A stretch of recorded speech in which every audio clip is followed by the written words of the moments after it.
Hello student, welcome to my another video. तो इस video में बात कर रहे हैं हम क्वेश्चन नंबर 6 की।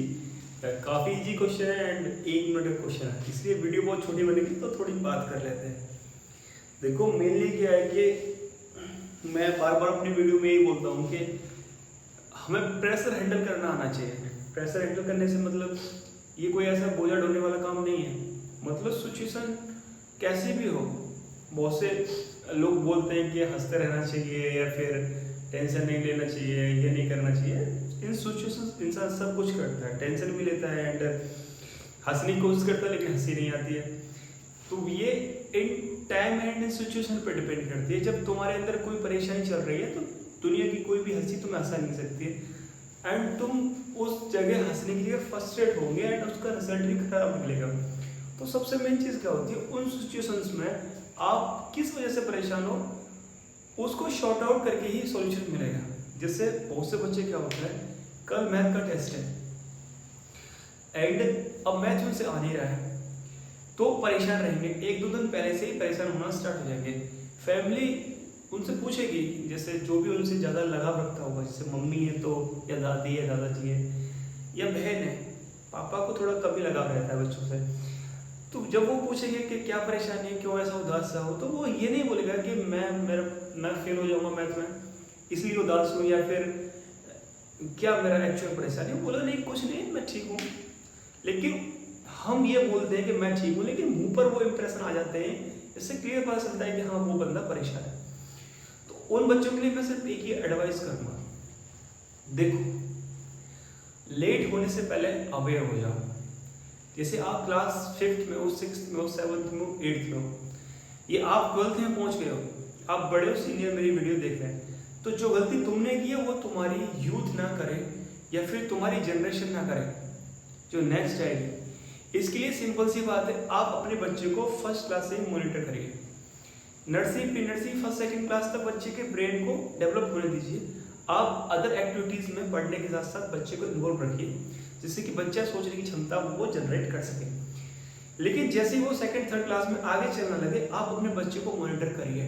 यदि आपका बच्चा वीक है एंड कुछ चीज़ें नहीं पकड़ रहा है तो आप 1-2 साल बिगाड़ लीजिए बच्चे की, कोई परेशानी नहीं है, लेकिन उसे आगे मत लेके जाइए। और ऐसे स्कूलों से बिल्कुल दूर रहिए जो सिर्फ रिजल्ट प्रोवाइड कराते हैं एंड बच्चों पे पता नहीं क्या कर रहे हैं। मैं टारगेट नहीं कर रहा हूँ लेकिन क्लियर बोल रहा हूँ, मैं क्या बोल रहा हूँ वो तुम समझ रहे हो। जो बच्चे 10th 9th में पहुँच गए हैं एंड उनका क्लासेस बिगड़ी हैं केयरलेसनेस की वजह से, तो वो मैं क्या बोलना चाह रहा हूँ वो समझ रहे हैं क्लियर तरीके से। इसलिए मैं स्पेशली एडवाइस कर रहा हूँ, देखो ये सिचुएशन तुम्हें आगे ना भुगतनी पड़े 10th में या 12th में, उसके लिए आपको स्टार्टिंग ही बेटर करनी पड़ेगी। चाहे उसके लिए 1-2 साल बिगड़ जाए कोई परेशानी नहीं है। देखो नकल की आदत को खत्म करिए एंड जितना चीटिंग से दूर रहोगे, हो सकता है कि आप 4th क्लास में 5th क्लास में फेल हो जाओ, 6th क्लास में फेल हो जाओ, लेकिन एक तो होता है कि फेल होना और एक होता है फेल होके फिर कुछ नहीं सीखना। यदि आप फेल होने से इतना सीख पाए हो कि मेरे पे ये चीज़ें नहीं हुई, इस वजह से मेरा कारण बिगड़ गया, रिजल्ट बिगड़ गया, मैं नेक्स्ट ईयर मेहनत करूंगा एंड यहाँ से इंप्रूव करूंगा, तो यकीन मानिए यदि 5th क्लास का मैथ आपको अच्छे तरीके से आ गया 1 साल 2 साल में, तो 6th क्लास का मैथ अपने आप ईजी हो जाएगा। या 6th क्लास का मैथ 2 साल में आपको आ गया, 7th क्लास का मैथ पूरा 6th पे बेस है, 6th क्लास का मैथ 7th का 6th पे बेस है, 8th का 7th पे बेस है। चीजें थोड़ी सी डिफरेंट होंगी 9th क्लास में आगे। यदि आपने स्टार्टिंग 8th तक बिगाड़ी है तो फिर कोई भी आपको इंप्रूव नहीं करा सकता, ये लिख के ले लीजिए। चलो बहुत भी बात हो गई, अब स्टार्ट कर लेते हैं इस क्वेश्चन के बारे में। क्वेश्चन लेंथी दिख रहा होगा लेकिन क्वेश्चन में दम तो नहीं है बिल्कुल, लेकिन ट्रिक है एंड तुम्हारे लिए नॉलेज है। क्वेश्चन में क्या बोल रहा है कि आप कुछ एग्जांपल ऐसे दीजिए जो कि रेशनल नंबर की फॉर्म में हो, यानी कि पी ओपन क्यू की फॉर्म में लिख रहे हैं। एंड यहाँ पे पी एंड क्यू क्या होना चाहिए, इंटीजर होना चाहिए। क्या होना चाहिए, इंटीजर होना चाहिए। एंड उस पी एंड क्यू का कोई भी कॉमन फैक्टर नहीं होना चाहिए, इसका मतलब कोप्राइम नंबर होना चाहिए पी एंड क्यू। समझ में आ रहा है? कोप्राइम नंबर्स कैसे नंबर्स होते हैं जिसका कोई भी कॉमन फैक्टर नहीं होता, समझ में आ रहा? अच्छा जी, P and Q coprime number भी होने चाहिए। एंड उसके साथ साथ उसने एक कंडीशन भी दी। क्या कंडीशन दिया, वो बोल रहा है कि वो टर्मिनेटिंग डेसिमल होनी चाहिए, यानी कि जब मैं डिनोमिनेटर से न्यूमरेटर को डिवाइड करूं तो कंप्लीटली वो चला जाए, कंप्लीटली कोई भी रिमाइंडर ना बचे डेसिमल की फॉर्मेशन में। ठीक है। तो अभी क्या बोल रहा है, क्या कोई कंडीशन है? Can you guys what property Q must satisfy? Q के लिए कुछ कंडीशन है क्या? हाँ बिल्कुल कंडीशन है। हम आपको पहले थ्योरेटिकल समझा देते हैं, उसके बाद लिख के बता देंगे, ठीक है।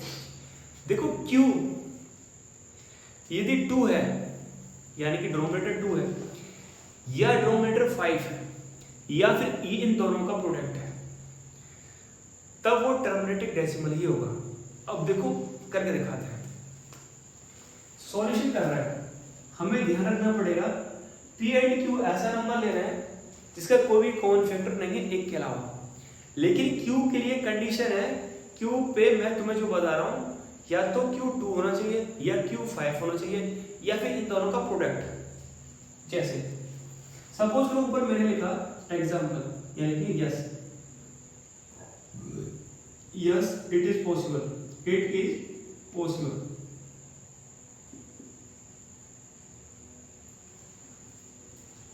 Here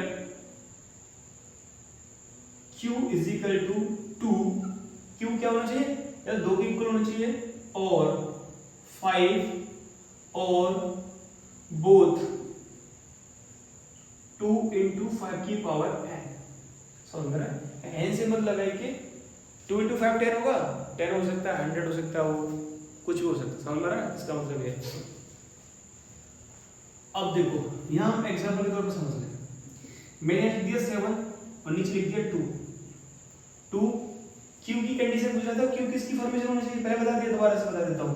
क्यू या तो 2 होना चाहिए, 5 होना चाहिए, दोनों हो जाए, ठीक है। अब देखो आप इसको सॉल्व करोगे, कोई भी कॉमन फैक्टर नहीं है दोनों का, 3.5 हो जाएगा, ठीक है। आप ऊपर कुछ भी लिख लीजिए, कुछ भी, यानी कि अब यहाँ कोई ऑर्डर नंबर 70 लिख लीजिए, नीचे 5 लिख दो, सॉल्व कर दो आप इसको।